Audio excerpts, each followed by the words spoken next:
भन्छ आयो बहिनी हाई भन्देऊ न लैजाऊ ओह्रालो लैजाऊ ओह्रालो मेरो छोरा चाहिँ रिक्सामा चढाइदिएको आज हो रिक्सामा पनि एक्सपिरियन्स गरोस् भनेर hello everyone welcome back to my YouTube channel फेरि पनि तपाईँलाई स्वागत गर्दछु नयाँ दिनमा नयाँ ब्लगमा सबैजना सन्चै हुनुहुन्छ होला अन्त हामी चाहिँ यहाँनिर होटेलमै छौँ अर्को भिडियो कन्टिन्यू गर्दैछु म चाहिँ अन्त अब हामी भर्खर उठेको अनि अब ब्रेकफास्ट गर्नु जान आँटेको त्यहाँदेखिको आएर चाहिँ नुहाइ धुवाइ गरेर मम्मीहरूलाई पर स्ट्यान्डसम्म पुऱ्याइराख्छु छु गाडीमा ल्याइपुऱ्याउँछु मेरो हस्बेन्ड पनि त्यतिन्जेल आइपुग्नुहुन्छ होला त्यहाँदेखिको हामी घर जान्छौँ कि बस्छौँ हेरौँ के हुन्छ हो अन्त क्यान्टिन पनि जानुपर्ने छ तर क्यान्टिन काटै मैले बिर्सेछु अब के गर्नुपर्ने हो अहिले हेरौँ सबैजनाले हेर्दै गर्नु होला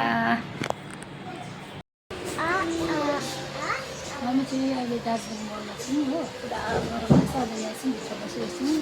रेस्टुरेन्टमा मेरो छोरा चाहिँ यहाँ छ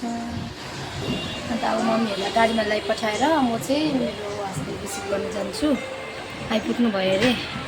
एनजेपी अनि जङ्सनसम्म जान्छु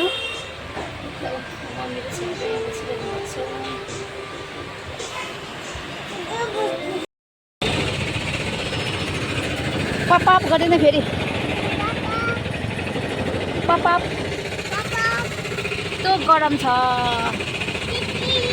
हामी आमा छोरा चाहिँ मम्मीहरूलाई गाडीमा पठाएर पनि जाँदैछौँ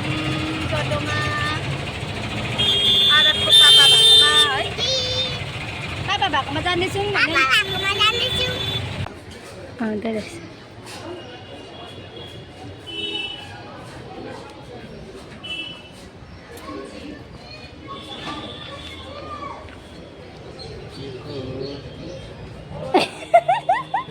को रहेछ नानी जयमसी गरेको खै अघि सिक्दै थियो यसरी यसरी जयमसी गर्छु भन्दै थियो नानी खोल्न नखोल्नु त्यो पानी अहिले दिन्छु हाम्रै हो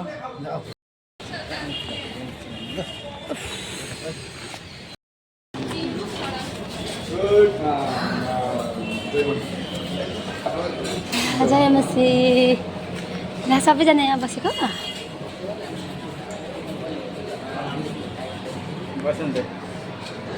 ठिक छ चिसो लागेर फ्यान हामी चाहिँ अब एकछिन मार्केट घुम्नु जान आँटेको हो अनि बाउ छोरा चाहिँ उयो छ चाबी नानीकोमा छ आउँछौँ अझै बेलुकाको 5 बज्यो चाहिँ अन्त हाई भनिदिनु न यहाँ साथीहरू के गरेको हो हेर न के गरेको के हुन्छ हौ अन्त हाई हेलो भन्नु पनि सक्दैन उता लदा छ यस्तो छ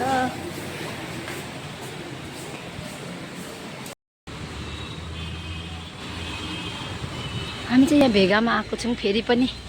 घुम्नु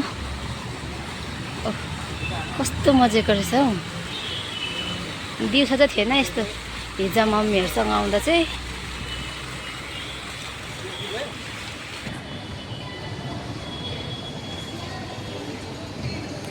मेरो बुढा चाहिँ लजाएर लुकेको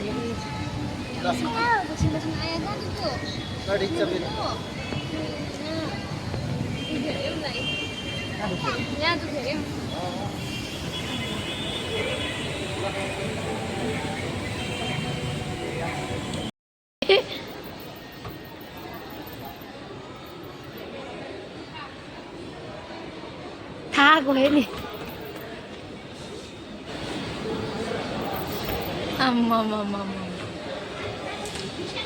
मजा आएछ ओ झन्डै चेप्पियो हेर अब चाहिँ हामी मलदेखि रुम फर्किन आँटेको नानीलाई सानो साइकल किनिदिनु पर्ने छ हो नानीले बदमास गरेर यता आएर गुड नाइट पो भन्नुपर्छ त हौ सबैजनालाई अनि आरा पापालाई भेटेर खुसी छ छैन खुसी छ आरा अहिले जे भने त्यही भन्छ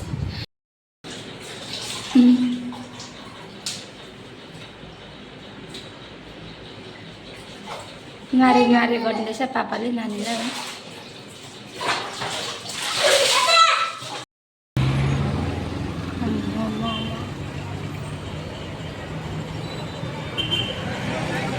गुड मर्निङ सबैजनालाई आज चाहिँ नेक्स्ट डे हो अन्त हामी चाहिँ एसिङ मार्केट जाँदैछौँ हिजो बेलुका चाहिँ नानीको लागि साइकल पाएन हो अन्त आज मात्रै साइकल हेर्नु जाँदैछौँ पाउँछौँ कि पाउँदैन हेलो गुड मर्निङ सबैजनालाई मेरो छोरा चाहिँ रिक्सामा चलाइदिएको आज हो रिक्सामा पनि एक्सपिरियन्स गरोस् भनेर गरम भएर लाचिरहेछ मेरो छोरा चाहिँ अब एकछिन मार्केट गएर आएर चाहिँ हामी क्यान्टिन जान्छौँ क्यान्टिनदेखि डाइरेक्ट घर जान्छौँ हो मजा आइरहेछ शीतल भइरहेछ रिक्सामा नानी कुदा न म भिडियो गरिदिँदैछु ब्याक गर ब्याक ब्याक गर लु पक्रिन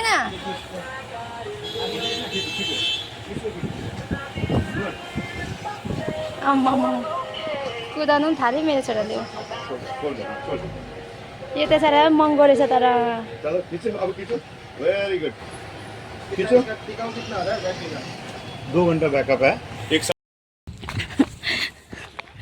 मेरो छोराले चाहिँ यहाँनिर मजाले बाइक कुदाउँछ बहिनीलाई राखेर हामी चाहिँ यहाँ क्वार्टरमा आएको छौँ हो आम्मा बहिनीलाई पछाडि राखेर कुदा अरे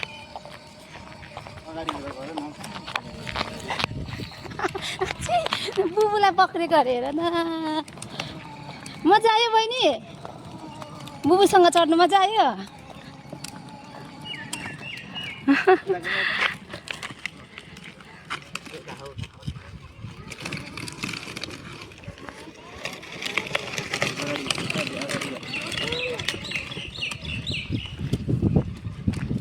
उकालोमा चढ्दै नसके के हो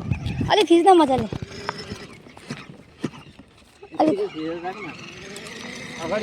छैन न हात चाहिँ अगाडि हेर माथि हेरेर लैजा माथि हेरेर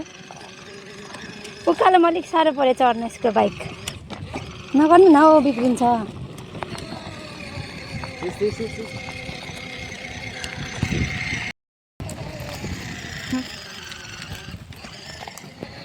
हामी चाहिँ क्यान्टिनबाट पनि आयौँ अब चाहिँ यहाँबाट गाउँको गाडी छ हो अन्त त्यसमा जानु आँटेको त्यसमा नानीहरू खेल्दैछ यहाँनिर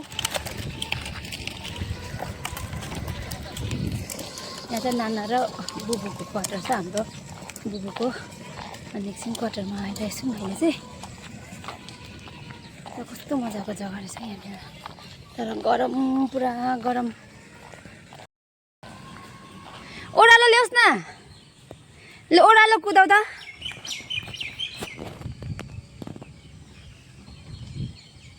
छोडिदिनु तपाईँले छोडिदिनु मलाई हेरेर आइज बुलेट बाइक कुदाउने पनि भयो मेरो छोरा मलाई हेरेर आउनु न मलाई हेरेर यता यता मलाई हेरेर बन्छ आयो बहिनी हाई भनिदेऊ न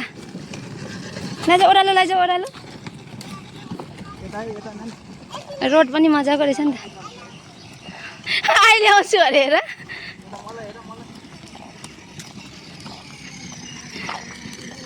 उन्त लैजा उन्त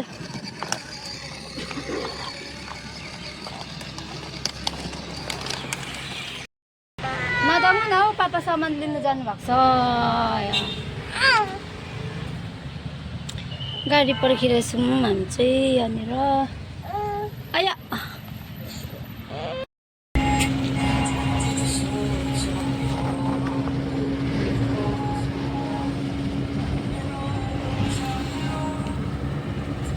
मेरोमा आउनुहुन्छ सिजना ब्लगमा हजुर मेरोमा आउनुहुन्छ ब्लगमा के आउनु पर्छ